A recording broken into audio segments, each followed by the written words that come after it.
timi vanhu vanogara ripa moyo pangu mupfungwa dzangu neupenyu hwangu rudo ndinaro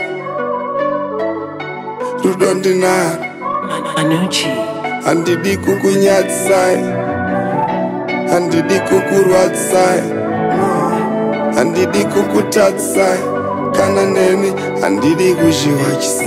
So help me God, I'm tryna balance fem in a family, but zvimwe zvacho zvinoitika zvisi familiar. Hapana chinhu chinobohwa sembiriya, handisi kudarwa hivi ndikungoda chameleon. I love my chick, I miss my mom. Mwana wangu izuva rangu, I got love for my son.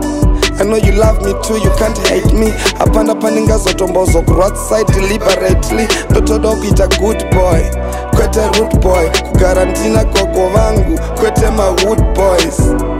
I make mistakes which tend to regrets, and those regrets become a secret.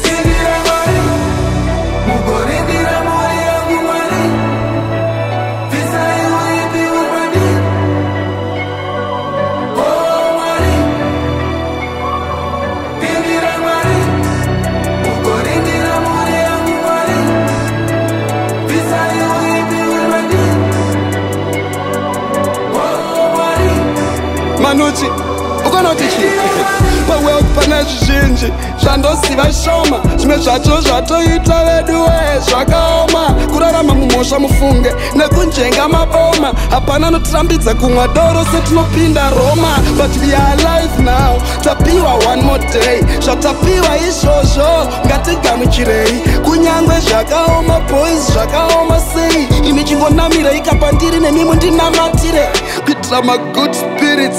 Bauti inozochikoka toda ma good spirits. Expensive vodka andichada zvinhu zvakadhakwa boys. Jesu vandikoka kwete kuti saiti rangu rishaike kunge refo soka nemuromo cheta. Ndichada ungoti mwari mwari mwari, pasina mudzimu zvese zvinondinetsa ndichapira kwaari. Cause ndiyega anoziva ndiye boss, and shut out munhu wese anezita rekuti God knows boys. Zvitato zvangu zvapanyika mwari imi ndimakanisika, ndimi mchashikadzira mabva mazvinangani.